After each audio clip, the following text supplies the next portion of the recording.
Have you ever spent an exorbitant amount of time putting together a meal with such love, only to put it in the oven and forget to set a timer, rendering it overcooked? Sure, a majority of it is still edible, but you missed the sweet spot and now 20% of it is less than fulfilling. Well, that's kind of how I feel about Alien Isolation. This is going to be an in-depth review that will cover just about everything the game has to offer, with critiques and praises, because reviews should always be fair, and that is my intent with this video. It's important for me to mention before we get into this review and video that there will be spoilers for the first Alien movie and the entirety of the game. Now, I'm going to preface this video by telling you the cold hard facts. This does and will forever hold a place in my top 10 gaming experiences of my life. This game released 10 years ago this October, and up until a few years ago, I would have been one of the first people in line to jump in with the actually stance to defend it, no matter what your complaint was. Why? Because it's a faithful sequel and game adaptation based on my favorite movie of all time. And it's also good. Certain publications that shall not be named here didn't share the same rose-tinted glasses that I did. They ripped into the game with, in my opinion, some pretty unfair criticisms that were more a result of how the reviewer played the game than anything the game was actually doing wrong. Did they have good points? Yes. Did I listen to them when it released? No. Was it worth giving the game a 5.9 IGN? Really? Now keep in mind, they labeled this game mediocre, with a major reason being its difficulty when they played the game on hard. Yet funnily enough, scoring Dark Souls 2, a game literally about crushing difficulty, a 9 out of 10. Now I know what you're all thinking, and I agree. Dark Souls 2 and Alien Isolation have about as much in common as eggs and the Grand Canyon. But is that really true? Yes, fundamentally, these games are a stark contrast to each other. Dark Souls is built on the grind and power increase of your character to face the challenges ahead with an emphasis on action. Whereas Alien Isolation's core is the opposite. It's about consistently evading a creature that has a destructive drive to kill everything in its path. However, both games make the player face increasingly difficult obstacles with some form of freedom to overcome them. It's about being able to adapt, whether it be with a new weapon and build in Dark Souls or using the environment to your advantage in Isolation. The progression of Dark Souls is repetitive to a degree and facilitated by the player's ability to fight the same boss 24 times with the goal of learning something from each death. It's not going to tell you what to do because the developers have faith that the gamers aren't stupid. Similarly, Isolation informs the player of what not to do by way of teachable moments through death. Progression is based on the player's senses, wits, and how efficiently they use their tools. And to be fair to IGN, they were not the only review outlet to give the game middling scores. They were just one of the most prominent ones due to their popularity and wide coverage of all things gaming. Despite that, the game went on to sell over 2 million copies. That success just didn't come all at once, which is what publishers usually want, but rather it came from hearsay and people online playing it over the course of the first year. Sega didn't see the numbers they wanted right away, so to this day they consider it a flop with the intent of keeping the possibility of any future games indefinitely shelved. Well, I heavily disagree with the scoring of a 5.9 considering that IGN gave Colonial Marines a 5 out of 10, a game that was incompetently put together with horrible performance, storytelling, and fundamental gameplay designs. However, I do mildly agree with some of their other takeaways because, well, now they match my own. I find, and I'm sure you all are going to agree with this, that gaming is at its apex when developers and creators alike come together to accomplish a project that they themselves want to make, for no other reason than it is a game that they've always wanted to play, rather than a developer who is under pressure from a publisher to make a game that is indicative of the current landscape of gaming to maximize profits. It's those very instances that often create shallow games lacking innovation and uniqueness. It just so happens that a common denominator behind these good games are small development teams who often create experiences that stand the test of time. Halo Combat Evolved was developed by 40 people, with a majority of its development time being independent from Microsoft. It made shooters on controller possible and helped shape Microsoft into the company it is today. More recently is Outlast, developed by 10 people under independent company Red Barrels, who still remain independent today with 3 well put together horror games unlike anything else out there. Creative Assembly rose to prominence through their Total War war strategy games that spanned many different eras. It remains their bread and butter to this day. The difference with Creative Assembly is, unlike the other studios I mentioned, they are actually owned by a publisher, which is Sega, a company who, let's be honest, does not have the best track record of games. A small team from Creative met with Sega at the time to discuss their desire to make an Alien game. At this time, Aliens Colonial Marines was already in development, so Sega rejected their pitch altogether. The studio refused, though, to take no for an answer. 6 people worked after hours to put a playable prototype together, which upon showing to Sega, they immediately greenlit it. So while Creative Assembly did have a publisher and did have a little studio interference, their tenacity scored them the opportunity to make a game that they felt the desire to make. A game, mind you, that is an entirely different genre with a formula unlike what they are known for. It was a risk they were willing to take, because great products are developed by people taking the road less traveled by, in turn making a success story that seems really rare today. Their goal was, for all intents and purposes, to create a love letter to their favorite movie of all time. While every other game focused on the high-octane action and designs of James Cameron's Aliens movie, they sought to bring the design and atmosphere of Ridley Scott's version to life, one that was sorely lacking any representation, and representation that it deserved. Something that had never been done before, and one that would be tonally different to any other game focused on the titular creature. And the love letter they created. I'll touch on story and gameplay in a bit, but it's undeniable that this game has a unique identity in gaming. It perfectly recreates the atmosphere, art style, sound design, and musical score to be as close to that first movie as possible. It's also, like I said, unique, so people can play the game and not have to have seen the first movie to enjoy it, even from the viewpoint of the canonical narrative. Isolation holds up remarkably well in the execution of its graphical presentation. Aside from some polygonal assets when viewed up close, it easily remains a contender in today's market. Since there are very few games from 2014 I can confidently say that about. Wolfenstein: The New Order looked great in 2014, but it's kind of shown its age considerably. Thief 2. The reason behind Alien's success is the same reason why Doom 3 still looks impressive today. Dynamic lighting with an emphasis on darker environments. It's a common trick to hide graphical hiccups, and because Alien Isolation has dynamic and not static lighting, that it looks like it was released this year. This is something I'll talk more about later, but what is even better than realistic lighting? The role it plays in gameplay as a system to be utilized as an advantage for stealth. The environments themselves are chock full of details. Walls are lined with intricate wiring, pipes emit condensation and steam, floors have recently cleaned mop streaks on them, paper lines desks of people who once worked there. Not only does it tell a compelling narrative through environmental storytelling, but it matches the tone of the game. It's a modern Gothic style that has elements of both class and industrialization that often lacks spacious gaps. It induces feelings of claustrophobia through its narrow hallways and head-height low-hanging ceilings. At the same time, if you're a fan of the movie, it's like walking through the film's set, something you can literally do if you get the DLC that directly lets the players experience some of the film's more tense moments that aren't recreated 100% accurately, but that was the intent to make it fit with their game. Not to mention them getting the majority of the original cast back from the first movie to voice their characters, so I mean, this level of love should always be why games are made. But I'm kind of getting off track. These ornate environments are purposely meant to look uninviting and strangely beautiful, an area where the game excels consistently, but it also fits in thematically and gameplay-wise. The pristine white surfaces and padded walls invoke the corporatized uniformity of a mundane work environment, as well as the cleanliness of a sanitary healthcare facility, which is at odds with the blood and clutter that is scattered around these environments in the aftermath of tragedy. It's meant to create tension and apprehension because our brains know that these things aren't necessarily supposed to belong together. It's opposing. Likewise, the character models, enemies, and weapons are all striking in their own way, even if they lack the diversity in their roles and functions. I personally love the Revolver's more rectangular sci-fi design. Everything feels like it belongs in this world with the exception of the alien, which is by design. It's a foreign entity in an unfamiliar setting outside of its natural environment. It's a constant theme of this franchise, about evolution and the dangers of something so deadly that can adapt to any scenario, ironically a fundamental part of the gameplay,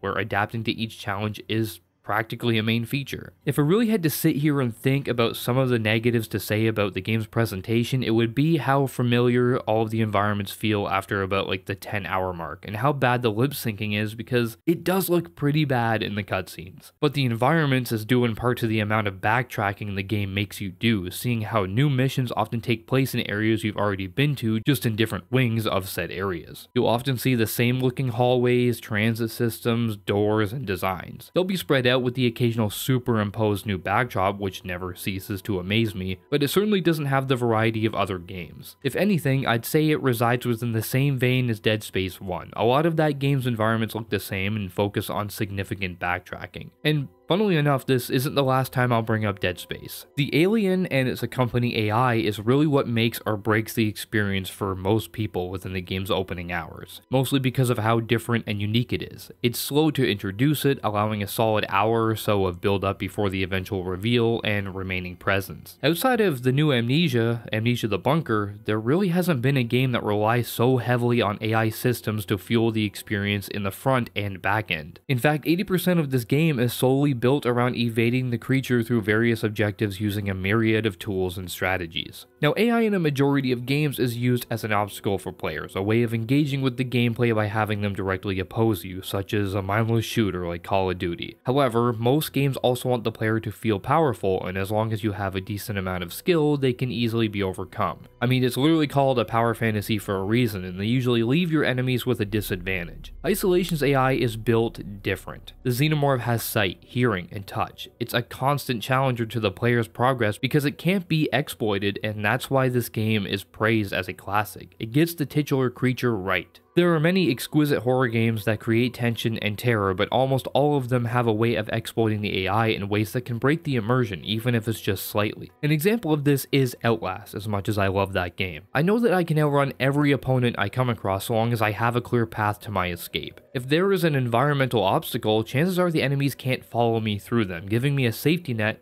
and sometimes a laugh. Dead Space, Resident Evil, and Alan Wake leave the player feeling a sense of vulnerability, but you have an arsenal and you know that you can stand a fighting chance. Alien Isolation strips away all of those preconceived notions of prior horror games, which is why I think the game was so panned for its difficulty, because the game won't tell you anything. The player has to figure all of that out for themselves in brutal fashion. If the alien sees you, it will get you, even if it has to crawl into a vent to do it. If you step on the being's tail as you walk by, it's game over. Walking, running, hitting, or shooting will draw it out of wherever it's residing. It's smart, and it learns from the player's actions, essentially becoming a better killer. If you use one strategy too many times, it will ignore them and immediately trigger a search behavior. If the player has to learn all of this through trial and error when playing the game for the first time, it can be off-putting based on the save system and how it works. The only time you can save is manually, and these security blankets are often stretched out between objectives. If you die, you could lose upwards of 20 minutes of progress. I get why the game isn't for everyone. But if the alien wasn't built with the level of awareness and aggression it exudes, the whole game just would have been a massive failure. Its behavioral tree system is to thank for how it acts, essentially delegating which behavior tree to use based on the conflict it's met with. If you throw a distraction and watch it, you'll see how it studies the object, yet if you piss it off, it'll stomp around with a visible display of anger in its body language and be a lot more sensitive to sight. As you employ more strategies and progress through the game, the creature will unlock new behaviors in the trees to be more formidable. There are also systems in place to make sure it gives the player breathing room if it hunts you for long enough. It will occasionally remain within certain radius of the player for prolonged periods of time, halting your progress, which can admittedly be annoying. But it remains one of the best innovations in the horror genre, which we just don't tend to get a lot of these days. It's Isolation's best asset that really brings all of its other systems together, primarily the gameplay. I could easily sum up this game's formula by saying you stealth around enemies, push buttons, do one of a few mini games, and occasionally kill something without fear of death. At first glance, Isolation's gameplay looks somewhat one-dimensional, and sometimes it feels that way. With so much emphasis on the creature, it meant that many of the game's moments in between story beats would be about evading it, where the game gives you a relatively repetitive objective so that they can have you traverse around these areas and encounter all of the obstacles they have in store for you. If you took the alien out of the game, it would just be a series of mini games and button prompts to complete the objective with rudimentary foes that are incredibly easy to skirt around. There are no on-rail sections or intricate puzzles to solve because each scenario with the alien is a puzzle to solve in and of itself. The tension and joy of its gameplay is brought to life by how an encounter will play out, but also what constraints the player has to deal with. When the alien is present,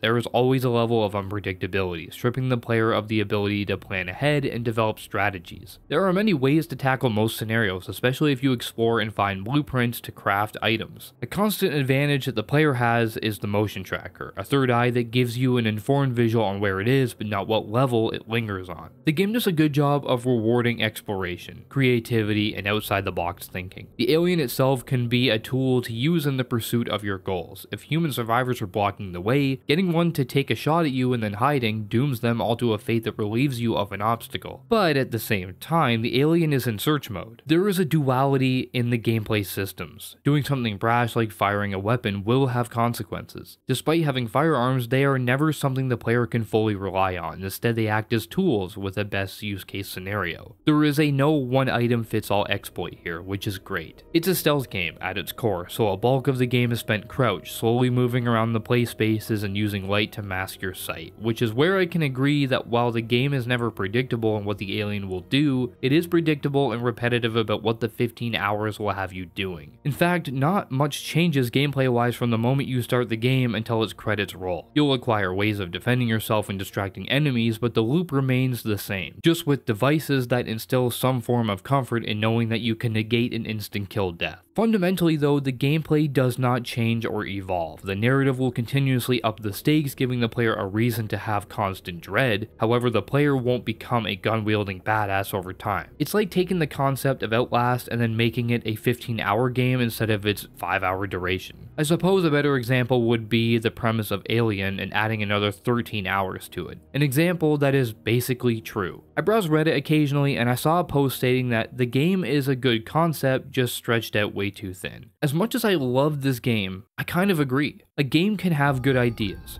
engaging gameplay in an interesting world, yet it can still be undermined by an overabundance of it. The poor narrative structure that is soon to be discussed does not do it any favors either. Now, the latter half of the game, nearing the 10-hour-ish mark, is when the tedium really started to set in for me, with the over-reliance of switch pulling and button pressing objectives that frequently don't offer anything new. The game story is forcing so much urgency, but you are stuck in a narrow corridor trying to start a generator only to make it out of that room with luck, mind you, only to get all the way down the hallway and have to turn around and do the same thing all over again. An unfortunate, sloppy, and frustrating way of inflating the experience beyond an otherwise excellent first half. There are moments of pure butt-clenchingly tense parts derived from poor level design. Many of the game's areas offer multiple routes, only to be put in extremely narrow paths in the game's missions reaching its resolution. And for all the build-up it has to the alien emerging from the vent for the first time, it doesn't replicate that with any of its other enemy types. The disclosure of the game's 3 main enemy types within the first 2 hours does make you wonder what could be coming next, especially after you blow the alien into space during the midway point of the game. But the only new inclusion is a variant of the Working Joe, the same thing you've been evading the entire game. Only this one has elemental resistances and increased health just to make it more fun, I guess. The introduction of these damage sponges coincides with the player being stripped of the weapons that would help with such an occasion. These moments indicate sections where the team tried to keep encounters interesting by setting the player back with less tools and handcrafted tight areas with roaming foes. I'll say it's a valid attempt, but one that ultimately feels too limiting and unfair. The game is at its best when it is allowing tension to build organically through the alien. And just when you think the game is nearing the conclusion, it allows the player scenarios where they have a short-lived power fantasy where the weapons you gain throughout the game can be used to wreak havoc on the horribly dehumanized synthetics. It gives you the pistol, the shotgun, and tons of items to use against the onslaught of bloodthirsty machines. It's cathartic and a good way of alleviating some of the tension. For once, the guns feel like agents of chaos instead of carefully prioritized tools, which in my opinion lack more purpose. See, Isolation lacks the interesting concept of having its gameplay systems interact with and improve the other elements that make up the game. I'm not here to go in depth about what the game isn't, but it would have been interesting to have an incentive to use your tools more often for exploration and problem-solving purposes. The guns essentially serve one purpose, to kill or to shoot an explosive canister near the creature if the timing is right. It would have been interesting to see them used as a way to explore, combat the alien, and find alternative ways that isn't finding another code. Shooting pipes to let steam out, thus driving the creature creature off, shooting open vents to find alternate pathways, or using the shotgun to open a crate you otherwise wouldn't be able to get into for resources or maybe a new item. There would still be a risk versus reward system, but then again it also may take away slightly from the tension. Still, if you know what you're going into and you love what the alien represents from a gameplay perspective, a majority of this game is great. It always keeps you on your toes, and if you were a fan like me, you'll still be having fun until the credits roll, even if I wanted it to be over hours before it ended. But if you thought this video was over, well, you thought wrong. We still have yet to go into the story, coincidentally an area where I think Alien Isolation is at its weakest, both in how it incentivizes the player to continue onward for the overstretched plot points that hold a little payoff,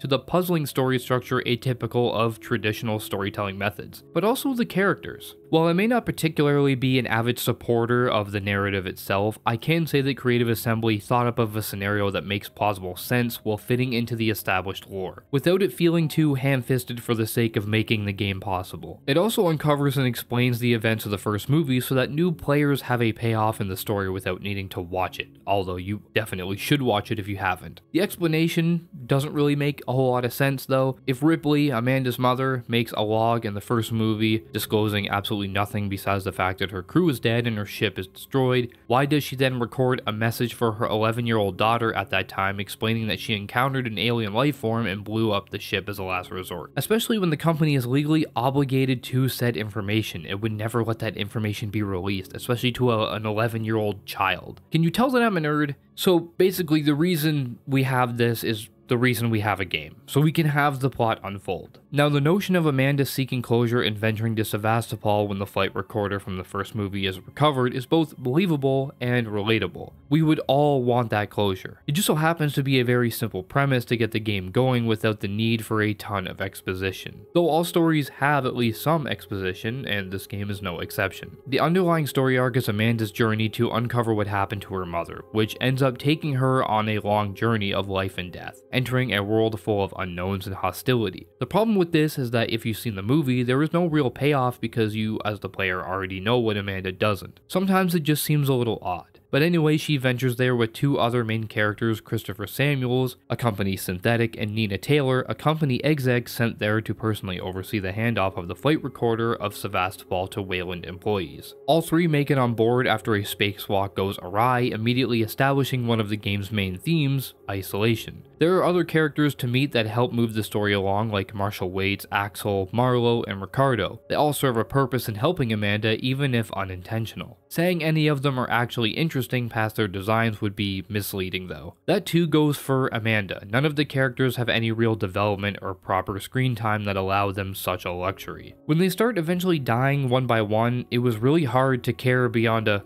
oh, he's just gone like that, eh? A few people were killed off screen, which also doesn't help, but even the ones you see die failed to make the player truly feel anything. Samuels may be the exception simply because he was subjectively played up like he could be the bad guy, only for him to be good. I felt bad for downing him when he died, but that's really where it started and where it ended. I watched Nina Taylor get blown into a reinforced window and I laughed, simply because she was caught trying to get the location of where Marlowe found the eggs to bring back to the evil company, so why would I feel bad about her death? This is where narrative dissonance comes into play, something I think this game suffers quite a bit from. If a game is making you watch a character die, it's for a reason. Whether you are reveling in the defeat of an antagonist or tearing up because a character you have grown attached to is dying, there is always a reason, and if there is no effect, it's pointless. There are many instances in the gameplay where, as Amanda, the player can choose to ruthlessly kill survivors scattered around the station by either shooting them directly or summoning the alien to kill them. Keep in mind that the player isn't meant to feel bad about doing any of this. Some of them won't shoot you, and some of them may even just give you a warning because they don't want to have to kill somebody. Yet the game clearly wants you to feel bad when characters that have spoken lines with you die. Likewise, the plot urgency is kind of at odds with the gameplay.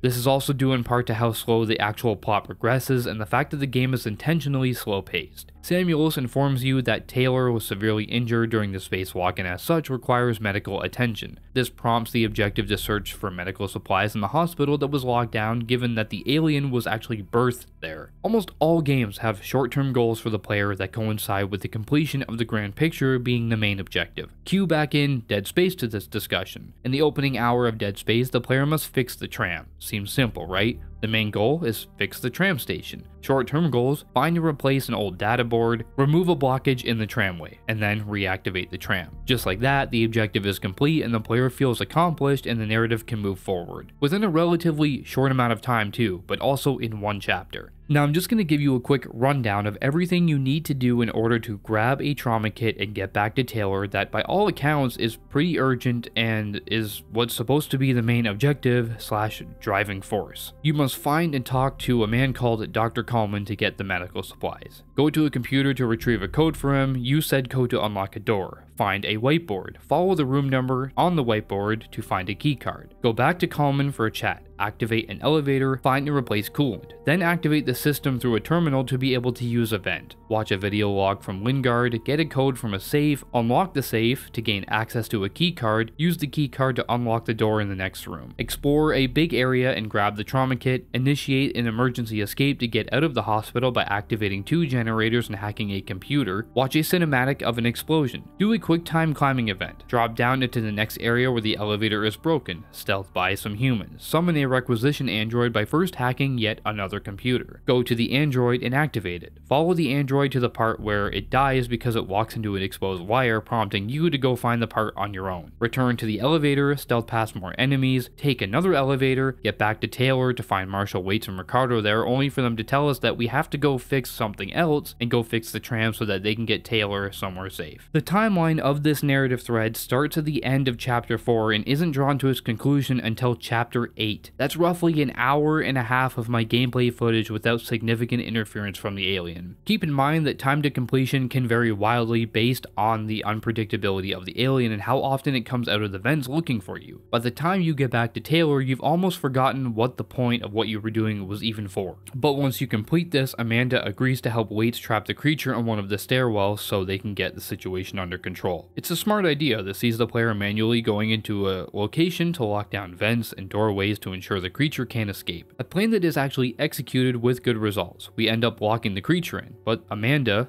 us, is stuck inside with it, causing Ricardo to lift the lockdown, meaning that the last 40 minutes of story move the plot forward 0%. It's kind of baffling to think the game is 15 hours when there are sections like this that actively contribute nothing to progressing the story it is trying to tell. Are these sections tense? Yeah, every section with the creature is tense, but there are already so many encounters with the alien that cutting some of them out wouldn't have hurt the experience, it actually would have benefited it. And as I mentioned before, the sloppy plot structure may be the narrative's biggest sin. For those that don't know, any good story uses 5 narrative elements: exposition, rising action, climax, falling action, and resolution. All of these elements should come together to form a narrative that has an engaging arc with ups, downs, and a definitive conclusion. These are commonly associated with narrative-heavy games, but even an arcade shooter like Doom Eternal follows this structure. We get exposition through various characters from the opening cinematic with Samuels up until Axel's death. It informs the player of context about your goal, the world, and the stakes. The rising action is everything that builds up to Waits' plan to blow the creature into space, the climax being the supposed final confrontation, escaping the jettison capsule and ridding the station of the real threat being the xenomorph. The falling action is what follows, trying to lift the lockdown from the AI Apollo system on board, putting an end to the murderous synthetics. This should ultimately lead itself gradually into the final element, resolution, but it doesn't. Instead, it defies these storytelling methods in an arc that feels unnatural because the game isn't even close to being over, which explains why so many people had complaints about the length. There is a long build up to finally overcome the creature and live to tell the story. You do this, and then the game seems like it's winding down, but it just keeps going. As the next several hours unfold, it's clear that this game doesn't have any sense of accomplishment built into it, because for everything the player achieves, there is always something later down the line that strips it away. You spend time saving Taylor just so she can die later on. The build up and relief of purging the xenomorph from the station is negated when you find a literal nest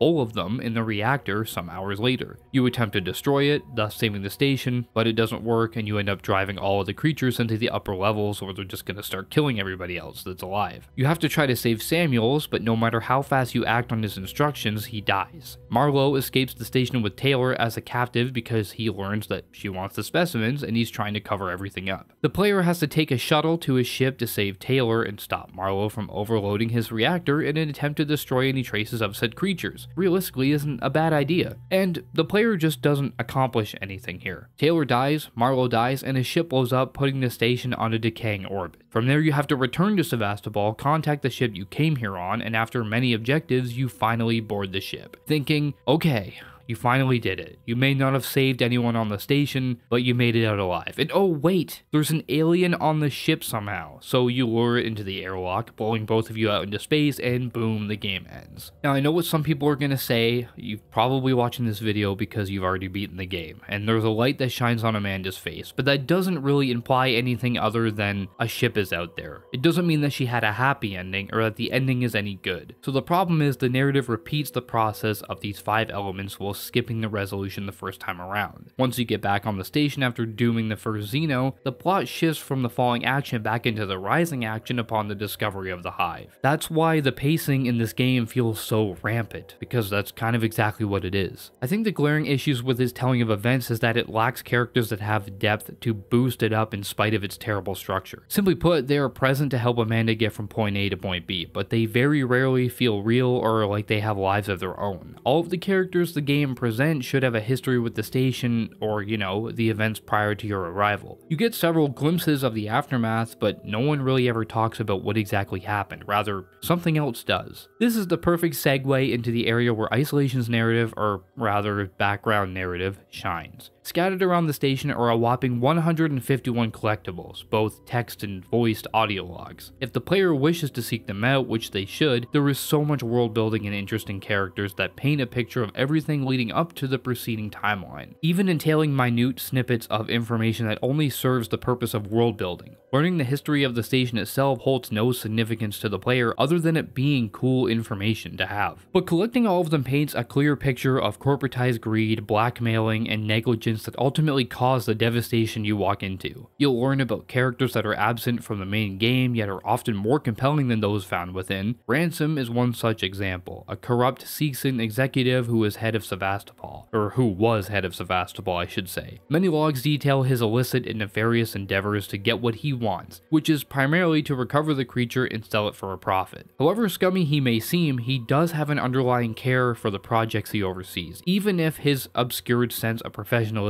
is derailed by how terrible of a person he is. It details how Marlowe brought the alien on board in the first place, with it gestating inside his wife's chest cavity, using the Nostromo's flight recorder as leverage and evading quarantine procedures due to the station's rampant black market scheme running out of the docks. Following the discovery of the creature by Dr. Lingard, the author and creator of one of the in-game video logs, she surmises that it should be removed to save Marlowe's life, culminating in the birth that becomes the downfall of the hulking dystopian orbital platform. There are many intricacies here that aren't found within the main narrative the game offers up front. The voice acting is great here with nuance too, a contrast to the main cast, which is fine by the way, just nothing special. Ransom, Lingard, and Sinclair are more engrossing, making me wish we got them in the game instead of who we actually got. However, the story is just merely used as a vessel to put the player in increasingly stressful situations with their magnum opus AI. I don't think it was their intent to build a chronicle that would win awards or turn heads. While it may not be the game's main focus, it sure does hurt the experience. If you made me ponder whether or not I'd recommend everyone who hasn't tried this game to pick it up and give it a go, I'd say no, because the game really isn't for everyone.